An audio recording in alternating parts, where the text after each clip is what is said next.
سلام، میخوام یک محصولی از باسئوس یا بیسوز رو معرفی کنم با عنوان سیم سیار یا چند راهی مکعبی بیسوز یا باسئوس که 3 تا خروجی 2 شاخه پریز به شما میده و 4 تا پورت USB معمولی و USB با امکان فست شارژ که در نهایت 4 تا پورت به شما 30 وات در نهایت میده و امکان اینو دارین که با این دکمه خاموش روشنش بکنید. کل این پورت ها رو به اینجا هیچ ربطی نداره، یعنی با خاموش شدن این دکمه فقط اینها خاموش میشن، هیچ ربطی به اینها نداره. من تستشو میگیرم.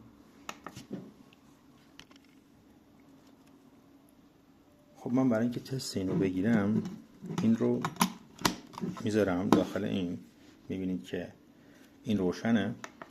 با زدن این دکمه میبینید که همچنان هیچ فرقی نمیکنه، یعنی این دکمه‌ای که اینجاست فقط برای قطع و وصل این 4 تا پورت. یه موقع به اشتباه فکر نکنید که قراره که اینها رو هم قطع بکنم.